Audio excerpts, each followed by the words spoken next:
On the morning of September 3, 1945, Commander Takeshi Yamada stood on the cliffs overlooking Yokohama Harbor and watched something that defied every calculation he had made during 4 years of naval warfare. American minesweepers, vessels he had been taught were primitive and undermanned, were systematically clearing Japanese minefields with a precision and speed that seemed physically impossible. What the 34-year-old Japanese Naval Mine Warfare officer observed that day contradicted every strategic assumption the Imperial Navy had built its defensive doctrine upon. These American crews were neutralizing in hours what had taken Japanese engineers months to deploy. Commander Yamada reached for his tactical notebook, the one he had meticulously maintained throughout the war, and wrote a single sentence that would haunt him for the rest of his life. "We never understood the enemy at all." Before we jump back in, tell us where you're tuning in from, and if this story touches you, make sure you're subscribed because tomorrow I've saved something extra special for you. The story of how America cleared 1.2 million square miles of mine-infested Pacific waters is not merely a tale of naval engineering. It represents one of the most profound miscalculations in modern military history. A miscalculation rooted in fundamental misunderstandings about American industrial capacity, organizational efficiency, and strategic priorities. For the Japanese military establishment, which had staked its entire defensive strategy on mine warfare as the ultimate deterrent against American invasion, watching these operations unfold became a daily lesson in how thoroughly they had misjudged their adversary. To understand the magnitude of this shock, one must first comprehend the Japanese strategic vision that made mine warfare central to their defensive planning. Following the devastating losses at Midway and Guadalcanal, the Imperial Japanese Navy underwent a fundamental strategic reassessment. Traditional naval engagement had proven catastrophic against American industrial might. Aircraft carriers, once the pride of the combined fleet, had been systematically eliminated. Surface combatants faced overwhelming odds against the seemingly endless production of American shipyards. Submarines, while achieving some tactical successes, could not stem the tide of American advance across the Pacific. In this context of mounting desperation, Japanese naval strategists identified mine warfare as their last viable defensive strategy. Mines represented a weapon that required minimal industrial capacity to produce, could be deployed by vessels of any size, and, once placed, demanded no further resource investment. Most critically, mines transformed geography itself into a weapon. The countless channels, straits, harbors, and approaches surrounding the Japanese home islands could be rendered impassable, creating a defensive barrier that would exact a terrible price from any invasion fleet. Captain Shiro Takahashi, senior staff officer for mine warfare at the Naval General Staff in Tokyo, authored the classified doctrine that would guide Japanese mine deployment strategy from 1943 onward. His planning document, recovered after the war, reveals the assumptions underlying Japanese confidence in mine warfare. The Americans possess industrial capacity far exceeding our own, but mine clearance requires time, specialized vessels, and trained personnel, resources they cannot easily expand. Each mine we deploy forces them to commit expensive assets and precious hours to clearance operations. By creating comprehensive mine barriers across all approaches to the home islands, we transform their industrial advantage into a liability. They will be forced to clear millions of square miles of ocean, a task requiring years of effort and exposing their minesweepers to constant attack from shore batteries and aircraft. This delay provides our final strategic advantage: time to prepare defenses, train civilian militia, and potentially negotiate terms that preserve the imperial system. This strategic vision animated the massive Japanese mine deployment campaign that began in earnest in late 1944. As American forces captured island after island in their advance toward Japan, Japanese naval engineers worked frantically to create the most extensive mine barriers in naval history. The numbers were staggering. Between November 1944 and August 1945, Japanese forces deployed an estimated 65,000 mines across Pacific approaches to the home islands.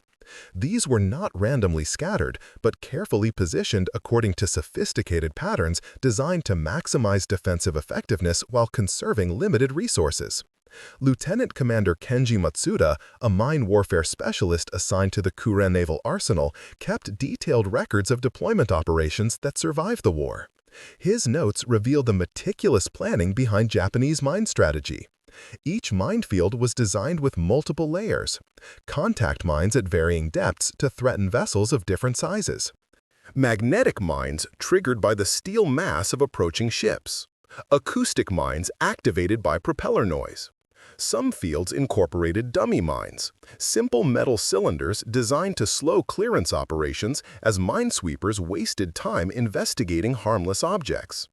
The Bungo Channel alone received 4,200 mines in 17 distinct fields, each overlapping to ensure no safe passage existed.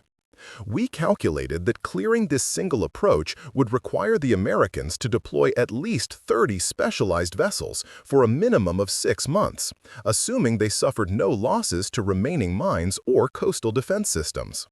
The Japanese High Command built their entire endgame strategy around these calculations.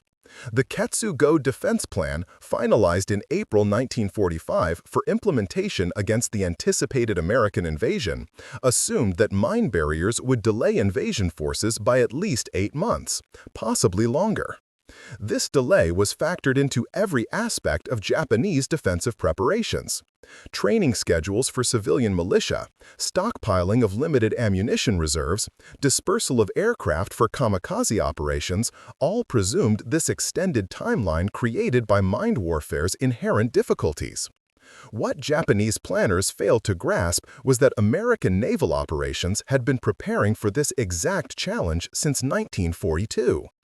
While Japanese strategists viewed mine warfare as an asymmetric solution to their industrial disadvantage, American naval leadership had identified mine clearance as a critical capability requiring systematic development.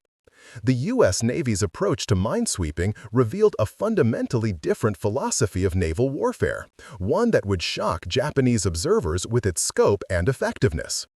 Rear Admiral Alexander Sharp, appointed Commander Mine Warfare Pacific Fleet in January 1943, understood that defeating Japan would ultimately require clearing approaches to the home islands. His classified planning memorandum from March 1943 outlined a vision that would have seemed fantastical to Japanese strategists. We must develop the capacity to clear any waters, regardless of extent or mine density, within timeframes measured in weeks rather than months. This requires not incremental improvement of existing minesweeping capabilities, but revolutionary expansion of our mine warfare fleet, development of new detection and clearance technologies, and training of specialized personnel on an unprecedented scale. Our industrial capacity makes this achievable. The question is whether we recognize the necessity before it becomes critical. The American minesweeping expansion program that followed dwarfed anything in naval history. When war began in December 1941, the U.S. Navy operated 21 purpose-built minesweepers. By August 1945, this fleet had grown to 586 specialized vessels, with an additional 975 vessels converted for auxiliary minesweeping duties. Production peaked in early 1945 when American shipyards were completing an average of 4 minesweepers weekly, a construction rate Japanese intelligence analysts dismissed as impossible propaganda. Commander Hiroshi Nakamura, naval attaché at the Japanese embassy in neutral Switzerland until 1944, was responsible for monitoring American naval construction. His intelligence reports to Tokyo consistently downplayed American minesweeping expansion. While American sources claim extraordinary production of mine warfare vessels, these figures appear inflated for propaganda purposes. Our analysis suggests actual construction rates are perhaps 1/4 of claimed totals. More critically, racket construction necessarily implies poor quality and inadequate crew training. These hastily built vessels operated by inexperienced personnel will prove far less effective than their small force of professional minesweepers. This assessment reflected a broader Japanese inability to comprehend American industrial organization. Japanese naval construction, constrained by limited resources and production capacity, necessarily prioritized quality over quantity. Each vessel represented a significant investment of scarce materials and skilled labor. The concept of mass-producing complex military vessels while maintaining quality standards seemed contradictory to Japanese industrial experience. What Japanese analysts failed to understand was that American shipyards had revolutionized naval construction through standardization and modular production techniques. Preparing and narrating this story took us a lot of time, so if you are enjoying it, subscribe to our channel. It means a lot to us. Now back to the story. The AM-class Minesweeper, which became the workhorse of Pacific mine clearance operations, was designed specifically for rapid construction. Its 221-foot steel hull incorporated prefabricated sections that could be assembled quickly. Critical systems were standardized across the entire class, simplifying both construction and maintenance. Most revolutionary was the production approach. Rather than building each vessel as a unique project, American yards treated minesweeper construction like automobile assembly, with specialized facilities producing identical components for installation across multiple hulls simultaneously. Lieutenant James Morrison, production officer at the Winslow Marine Railway and Shipbuilding Company in Seattle, described this approach in his post-war memoir. "We built minesweepers the way Ford built cars. Hull sections were fabricated in one facility, engines assembled in another, electrical systems in a third. These components arrived at the shipyard ready for installation. Our construction crew didn't build a minesweeper from raw materials, they assembled a minesweeper from finished components. This approach reduced construction time from 11 months to 89 days while actually improving quality through specialized component production." Beyond vessel construction, the American mine warfare program invested heavily in developing new clearance technologies. Traditional minesweeping relied on a vessel dragging a cable fitted with cutters to sever the anchoring cables of contact mines, forcing them to surface for destruction. This method was slow, required minesweepers to transit through potentially mine-infested waters, and proved ineffective against newer mine types. American research programs pursued multiple alternative approaches simultaneously, creating a diverse toolkit for different mine clearance challenges. The Mark IV magnetic minesweeping gear, developed by the Naval Ordnance Laboratory and deployed in late 1944, represented a revolutionary advance. This system generated a powerful magnetic field that triggered magnetic mines from a safe distance, allowing minesweepers to detonate mines without physical contact. The system proved so effective that minesweepers could clear magnetic minefields at speeds previously impossible, often completing in hours what would have required days using traditional methods. Acoustic mine clearance presented different challenges. These mines, triggered by the sound signature of passing vessels, required a new approach entirely. American engineers developed the A3 acoustic sweep, a device that replicated propeller noise at intensities far exceeding any actual vessel. Towed behind minesweepers, these noisemakers triggered acoustic mines across broad areas. The sophistication of this technology astonished Japanese mine warfare specialists who later examined captured examples. Perhaps most impressive to Japanese observers was the American development of airborne mine detection capabilities. Traditional minesweeping required vessels to physically transit areas, a time-consuming and dangerous process. American researchers developed magnetic anomaly detection equipment that could be mounted in aircraft, allowing reconnaissance planes to map minefield locations from altitude. While not precise enough for actual clearance, this capability dramatically reduced the time required to locate mine concentrations, allowing clearance assets to be deployed with far greater efficiency. The human dimension of American minesweeping operations proved equally impressive. Japanese assumptions about inadequate training among rapidly expanded American crews proved entirely wrong. The U.S. Navy established specialized mine warfare schools at Yorktown, Virginia, and Treasure Island, California, graduating over 30,000 trained personnel between 1943 and 1945. Training emphasized not just technical operation of minesweeping equipment, but tactical doctrine, damage control, and coordinated operations. Ensign Robert Callahan, who graduated from Mine Warfare School in April 1945 and deployed to the Pacific aboard the minesweeper USS Starling, described the training regimen in a letter to his family.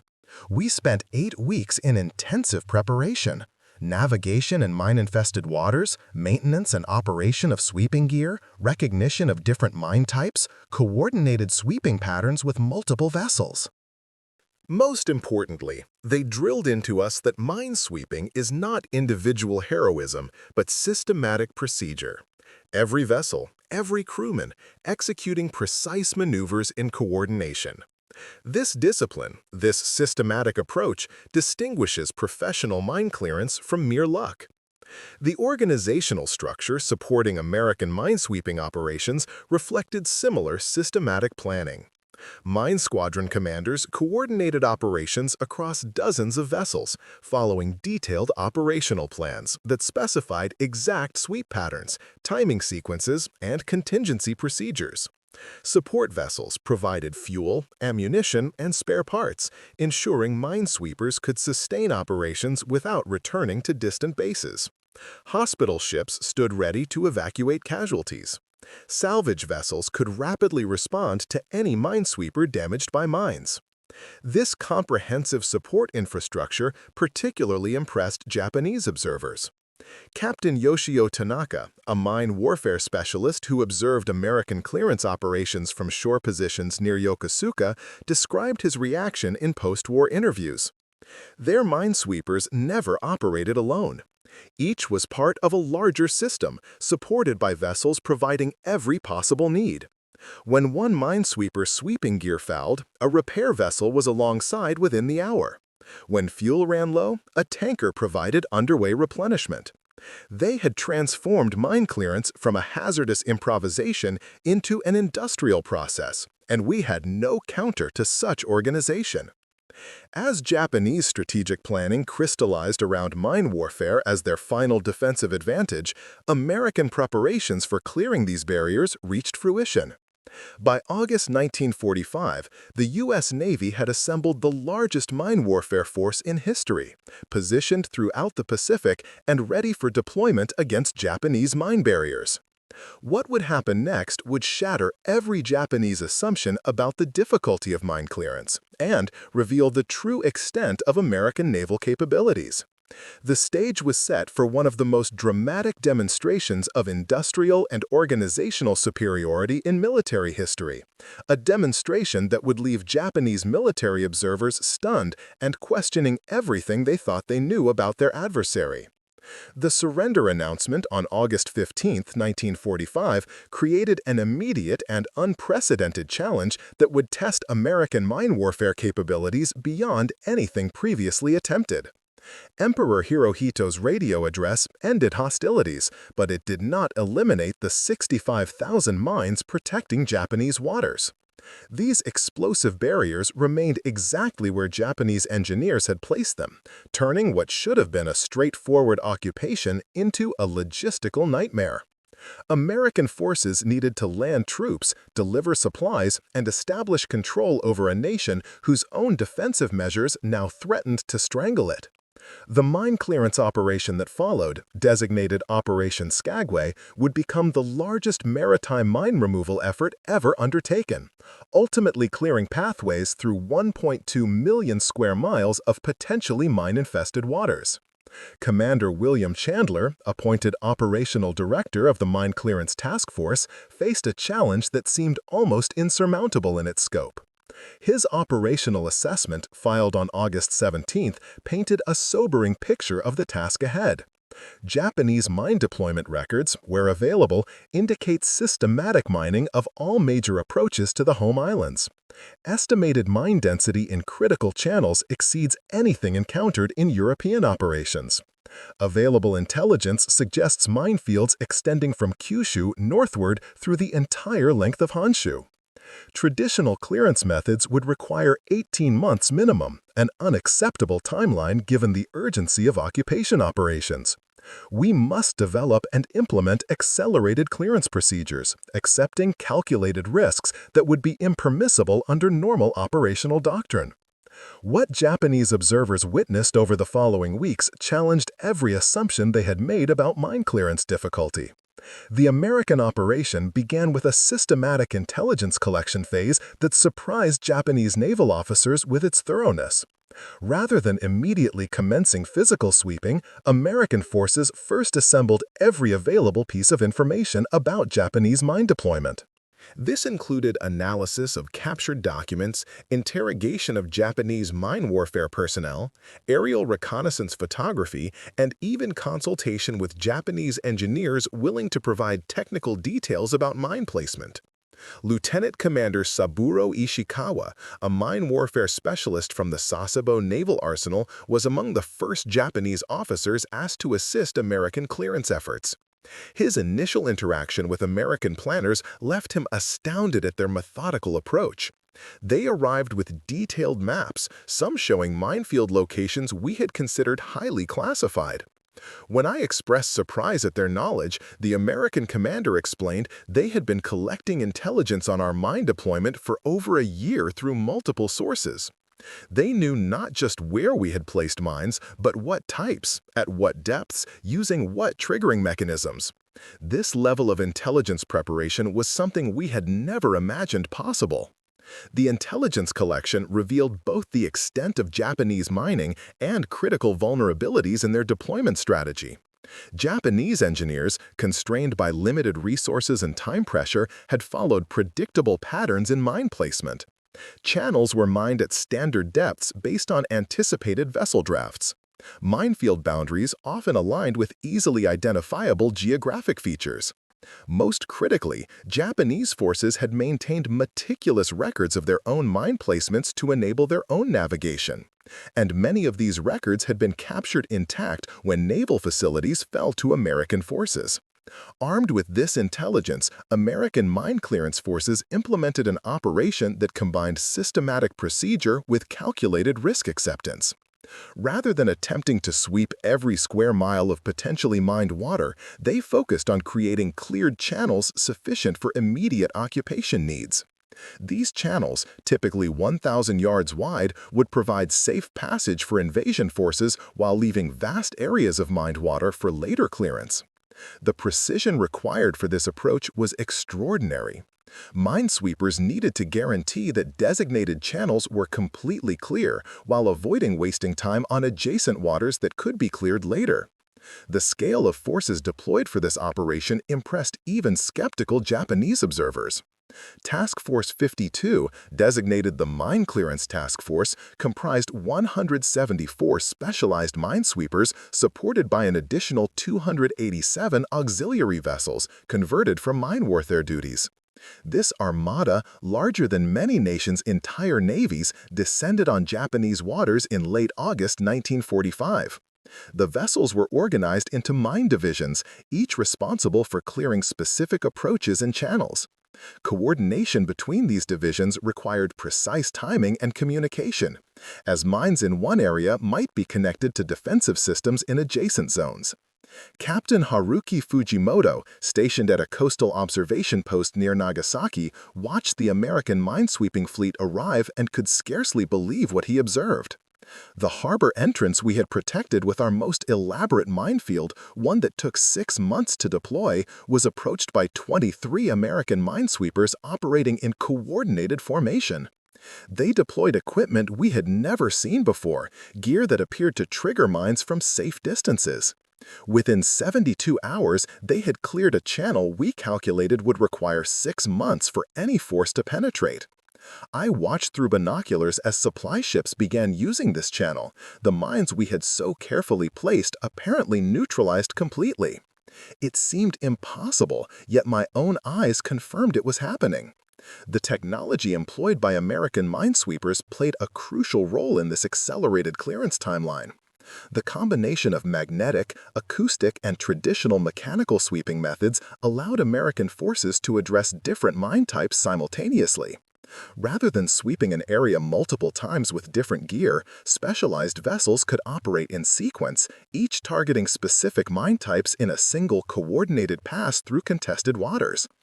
Ensign Thomas Bradford, executive officer aboard the minesweeper USS Phoebe, described the coordinated sweeping procedure in his personal log. Our division operated in echelon formation, 5 vessels abreast separated by 200-yard intervals. The lead vessel deployed magnetic sweeping gear, triggering magnetic mines across a 400-yard swath. Our vessel, positioned second, followed with acoustic generators to detonate sound-activated mines. The trailing 3 vessels maintained traditional mechanical sweeps to catch any contact mines. This formation allowed us to clear a channel 1,000 yards wide in a single pass, achieving in hours what would have required days using sequential sweeping of the same area. The procedure demanded absolute precision in navigation and timing, but our crews executed it flawlessly. Japanese mine warfare specialists who observed these operations recognized immediately that their assumptions about clearance difficulty had been catastrophically wrong. The speed of American operations suggested not just superior equipment, but fundamental differences in operational doctrine and crew capability. Commander Takeshi Yamada, the officer whose opening observation began this narrative, kept detailed notes on American clearance procedures he witnessed from shore positions around Yokohama.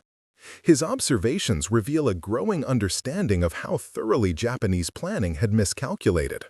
Yamada's notes from September 5 record his analysis of American operations in the approaches to Tokyo Bay.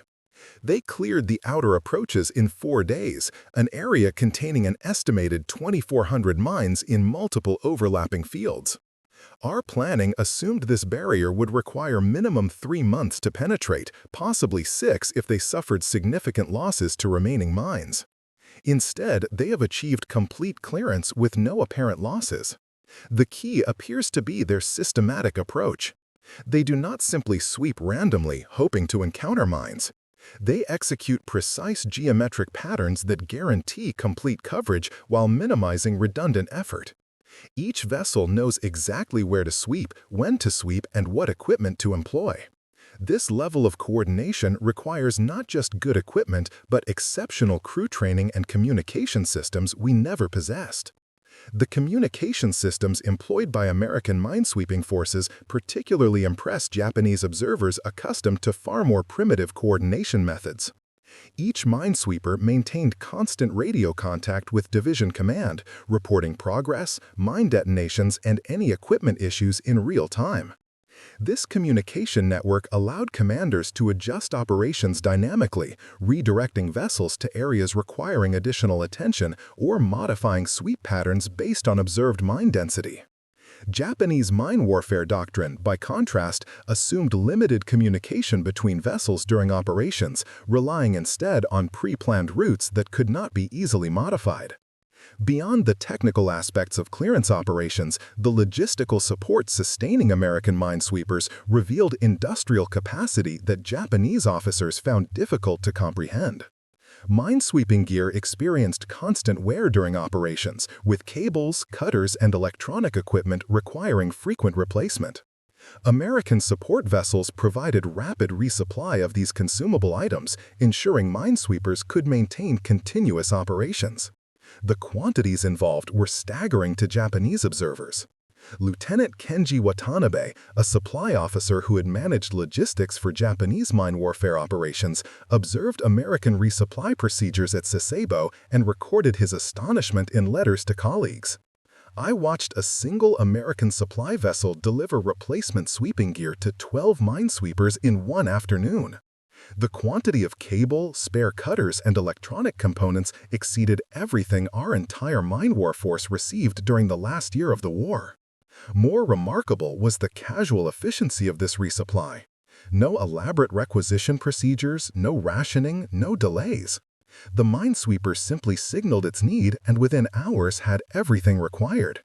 They have transformed logistics from a constant struggle into a routine procedure through sheer abundance of materials and efficiency of distribution. The human cost of Japanese mine barriers, minimal though it was, still represented a significant concern for American operations. Despite superior equipment and procedures, mine clearance remained inherently dangerous. Contact with undetected mines could sink or severely damage minesweepers. Several American vessels did strike mines during the clearance operation, though the number was far lower than Japanese planners had anticipated. The USS Minevet struck a contact mine on September 8 while clearing approaches to Wakayama, suffering significant damage but remaining afloat. The USS Herald detonated a magnetic mine near Kobe on September 11, killing 4 crewmen. These losses, tragic though they were, represented a casualty rate far below what Japanese defensive planning had assumed would be necessary to clear their mine barriers. The disparity between expected and actual American losses troubled Japanese military analysts attempting to understand how their strategy had failed so completely. Captain Ryozo Taniguchi, formerly Chief of Mine Warfare Planning at the Naval General Staff, was interrogated by American intelligence officers about Japanese defensive calculations. His responses, preserved in declassified interrogation transcripts, revealed the depth of Japanese miscalculation. "We assumed American minesweepers would be forced to transit through active minefields to conduct clearance, accepting losses as the price of progress. We calculated that clearing our mine barriers would cost them at least 80 vessels, possibly 150 if our coastal batteries could engage them during clearance operations. Instead, their remote triggering technology allowed them to detonate most mines from safe distances. The few losses they suffered resulted from mines our own records incorrectly located, not from mines placed where planned. Our entire strategy rested on assumptions about clearance methods that proved obsolete. The speed of American clearance operations created immediate practical consequences for Japan's post-surrender situation. Within 3 weeks of surrender, American forces had cleared sufficient channels to begin landing occupation troops at multiple ports simultaneously. Supply vessels carrying food, medicine, and reconstruction materials followed, bringing desperately needed relief to a Japanese civilian population facing potential starvation after years of privation. The very mine barriers Japan had deployed to delay American invasion now threatened to prevent the humanitarian assistance that might prevent mass civilian casualties during the difficult post-war transition. This irony was not lost on Japanese officials attempting to facilitate the peaceful surrender and occupation their emperor had commanded. Rear Admiral Mitsuru Ushijima, appointed liaison between Japanese naval forces and American occupation authorities, worked frantically to provide complete mine deployment records to American clearance forces. His motivation was starkly practical, as he explained in a meeting with American commanders. "Our mine barriers, deployed to protect Japan, now threaten our survival. Food supplies are critically low, medical facilities are overwhelmed. Reconstruction cannot begin while ports remain inaccessible. Every day clearance is delayed means more Japanese civilians die from starvation or disease. We will provide every record, every chart, every piece of technical information that might accelerate your operations. What we intended as our final defense has become our immediate threat." The willingness of Japanese mine warfare personnel to assist American clearance efforts accelerated operations significantly. Japanese engineers who had spent months carefully plotting mine placements now worked alongside their former enemies to dismantle these barriers. This cooperation, unthinkable months earlier, reflected the pragmatic reality that Japan's own survival now depended on swift mine clearance. The American response to this cooperation surprised Japanese personnel with its professionalism and lack of vindictiveness. Commander Shigeru Nakamura, a mine warfare specialist from Kure Naval Arsenal, described his experience working with American clearance forces. "I expected at minimum suspicion, perhaps hostility, given that we had created the obstacles they now risked their lives to clear. Instead, American officers treated us as professional colleagues, asking technical questions respectfully and implementing our recommendations when they proved sound. When I provided detailed information about a particularly complex minefield near Hiroshima, the American commander thanked me formally and later sent word that this information had allowed them to clear the area without losses. This professional courtesy toward defeated enemies impressed me more deeply than their technical capabilities. They demonstrated that expertise deserves respect regardless of which side it served. As clearance operations progressed through September and into October, the scale of accomplishment became increasingly apparent. American forces were not merely creating narrow channels sufficient for immediate needs. They were systematically clearing vast expanses of water, removing the mine threat entirely rather than simply navigating around it.